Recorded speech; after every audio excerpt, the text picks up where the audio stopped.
వెండిదా? వెండి వీరగోళం. ఓకే. ఎందుకంటే ఎంత ఉంటది ఇది 2 కిలోలు ఉంటుంది సార్. ఇది రెండునా? 2. ఓకే. ఒక్కొక్క కిలో ఉంటది అనమాట. అదేంటంటే ఇప్పుడు అందరు బంగారు బోనం తీసిరు. నాకు ఇక ఎట్లా వచ్చింది, ఎవరి దగ్గర లేవు ఎట్లా? తెలంగాణలో ఎవరి దగ్గర? తెలంగాణలో ఫస్ట్ టైం చేసిండు కళాకార్ ఏడి లక్ష్మణ్ అని ఒక సికింద్రాబాద్ లో ఉన్నాడు. ఆయన దర్శనానికి పోయిండు ఇప్పుడే. ఆయనకు బట్టలు పెట్టిన, ఎందుకంటే పోయినసారి తీసినాం ఇవి గోల్కొండకు లేట్ అయిపోయి హైదరాబాద్ బోనాలకు వచ్చినాయి. హైదరాబాద్ బోనాలు అప్పుడు తీసిన ఫస్ట్ టైం ఇప్పుడు గోల్కొండకు తీసుకొచ్చింది వీరగోళ. ఇటువంటి వీరగోళ ఇంతవరకు ఎవరు చేపియలేరు. యావత్ తెలంగాణలో ఆ దేవుడు నా అమ్మ నాకు ఇప్పించింది అనమాట. అది వీరగోళ అంటారు. ఇది ఎందుకంటే పోతురాజు వచ్చి ఇట్లా దేవనారు తీయడు అనమాట. దేవన దేవతలు వచ్చి అచ్చం పెడతారు కదా. ఈ పోతురాజు ఏం చేస్తాడు అంటే కొట్టి దేవనారు తీస్తాడు అనమాట. కొడతాడు ఎందుకుంటా అంటే ప్రతి ఒక్క మనిషికి ఏదో ఒకటి గాచారం ఉంటది. ఆ గాచారం పోవాలంటే ఒక దెబ్బ కొడతాం అనమాట. అంటే ఫస్ట్ ఇట్లా జన్మతో చేసుకుంటుంటాం అనమాట. అది ఒకటే ఆ జన్మతో చేస్తుంటే మీ ప్రత్యేకంగా వెండి చేయించిన. ఇప్పుడు అందరు బంగారు బోనం చేసారు కాబట్టి ఇప్పుడు వెండి వీరగోళ సేమ్ అట్లనుందా. అంటే ఇదంటే జన్ము కాబట్టి తిరిగింది. ఇదైతే మళ్ళీ చాలా ఇంతగానం చేసిరు.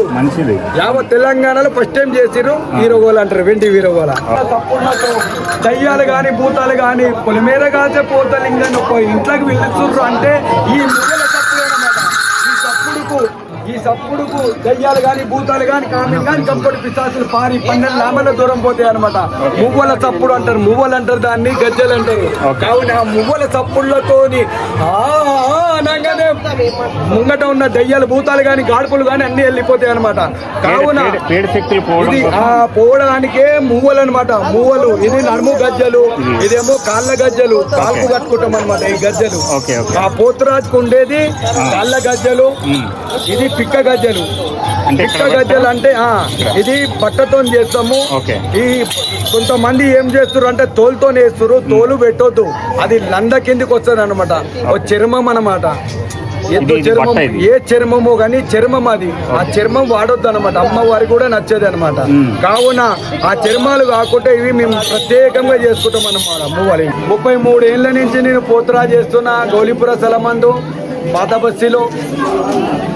దాని తర్వాత ఇక్కడ గోల్కొండకు వచ్చి 25 ఏళ్ల నుంచి గోల్కొండకి వేస్తున్నా.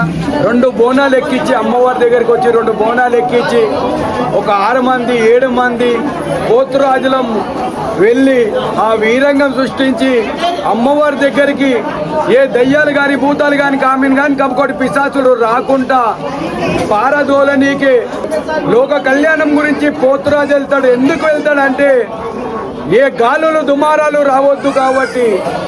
అలనాడు ఒకసారి ఏంటంటే అంటు రోగాలు వచ్చినాయి కాబట్టి పేగివాదులని ఎంతో రోగాలు వచ్చినప్పుడు పుట్ట ఎగిరిపోయారు అనమాట.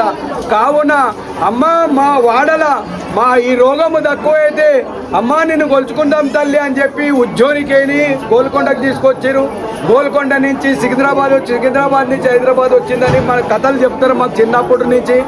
కావున ఆ గోల్కొండ ఎల్లమ్మ జగదమ్మ ఉజ్జోని మాంకాలి అమ్మ ప్రాదాలు అందరి తలపైన ఉండాలి. వాళ్ళకి అమ్మవారి దగ్గరకు వచ్చి సంవత్సరానికి ఒక్కోసారి వచ్చి అమ్మవారికి ఒక ముద్ద అన్నం పెట్టి ఆ ప్రసాదం ఇద్దరమ్మలకు జగదమ్మకు మాంకాలమ్మకు ఇద్దరికి ఒక్కొక్క బోనం ఎక్కించి ఒక్కొక్క ఒడివాళ్ళు పోసి అమ్మవారికి చీరే జాకెట్ పెట్టేసి ఒలికంగా ఒడివాళ్ళు పోస్తాము. సంవత్సరానికి ఒకసారి బోనం ఎక్కించి అమ్మవారికి ప్రసాదం ఎక్కించి నలుగురికి అన్నదానం కూడా చేస్తాం. కాబట్టి అమ్మవారి దగ్గరికి వచ్చి నలుగురికి అన్నదానం చేస్తాం. వాళ్ళ బాధలు కట్టాలని దొరికిపోయి అమ్మా నీ చల్లనిది వాళ్ళు భక్తకోటి జల్లెలకి వెళ్ళ మోక్షం ఇచ్చిన గోల్కొండ ఎల్లమ్మ జగదాంబ అమ్మ కాలమ్మ నీ ప్రాధార సాక్షిగా ఓం నమో శ్రీ మాత్రే నమ. ఓం నమ శివాయ.